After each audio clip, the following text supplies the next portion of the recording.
kwenye klabu kupitia mambo yao ya kiufundi wanajua wao. Anakuwa anasusia afanye ajitumi. Kwa hiyo ndo laana yenyewe nilikuwa nakiongea. Lakini kiufundi mchezo ulivyokuwa, by the way, Yanga walikuwa bora, naweza ngasema. Walikuwa bora na wamestahili kushinda. Tumongelee kidogo Pacome Zouzoua leo goli na assist kutoka kwake. Alikuwa na ubora kiasi gani katika mchezo wa leo? Kwanza nikiri, Pacome ni miongoni mwa wachezaji ambao waliimbwa sana katika mchezo kabla ya mchezo huu. Yani ni miongoni mwa majina ambayo yalitajwa sana.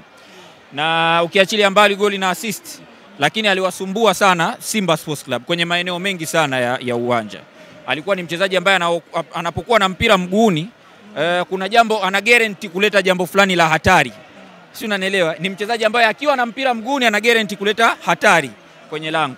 Na alikuwa na consistency ya kufanya matukio muhimu, na ndio maana akawa awarded na kupata bao kwa mkwaju wa penalty, lakini vile vile kwa assist kwenye bao la Clement Mzize. Kwa hiyo alikuwa na kiwango bora, na kwa bahati mbaya pia wachezaji mastaa ambao walikuwa wanatazamiwa kwa upande wa Simba wameangushwa.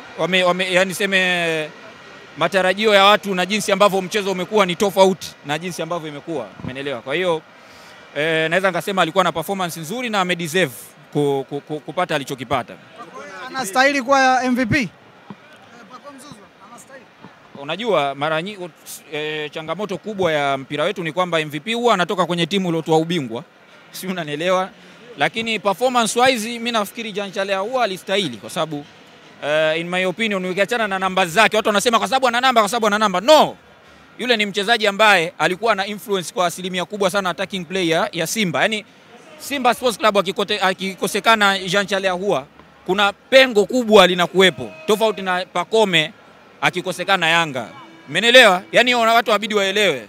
Umeelewa? Kwa hiyo kwa mantiki hiyo ni kwamba ni mchezaji ambaye ameibeba single-handedly Simba Sports Club mpaka imefika ilipofika kwa mchango wake. Kwa hiyo nafikiri MVP alitakiwa atolewe mapema tu. Yaani ilitakuwa of course kabla hata hii mechi alitakuwa atolewe mapema tu MVP. Mimi nashangaa mpaka leo hii kwa nini MVP hajatolewa. Sababu Bundesliga pale tuliona Jude Bellingham alipoa MVP before hata mechi ya mwisho ya kudecide nani bingwa. Si tunakubaliana hivyo? Lakini huku nashangaa mpaka nani bingwa ndo basi huyu kwa sababu timu yake imekuwa bingwa apewe MVP. Sio hivyo, hatuwezi kaenda hivyo. Pengine labda Heavyweight kwa namna ambavyo umeutizama mchezo wa leo. Tunaweza kusema kwamba ni rasmi, tunaweza kuwarasimisha kwamba Young Africans ni Titans of Kariakoo. Unajua niwe mkweli kabisa ni kwamba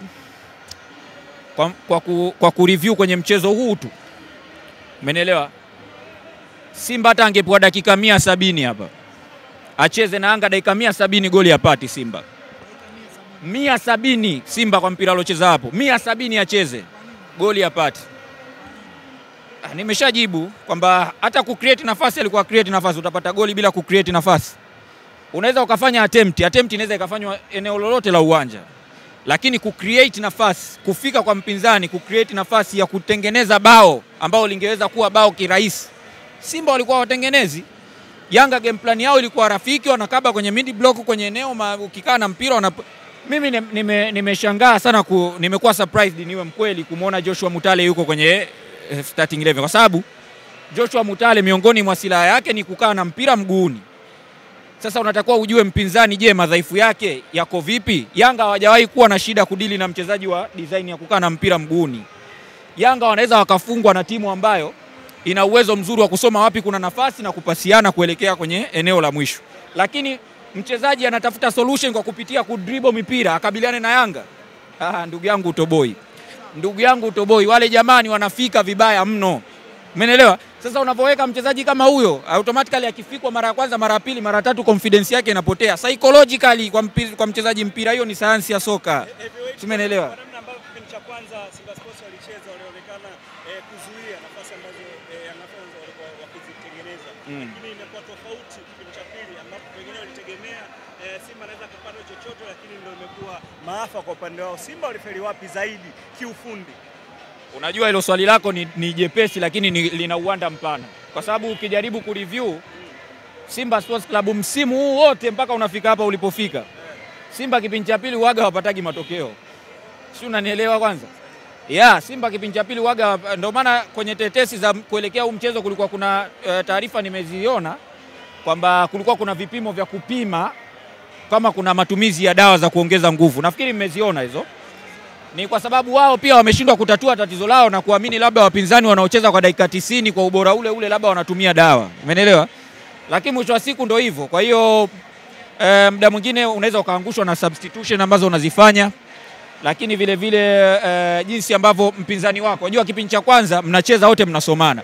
Kipindi cha pili kila mtu anakuja na majibu yake tofauti kuelekea alivyomuona mpinzani wake kiufundi makosa gani anayafanya.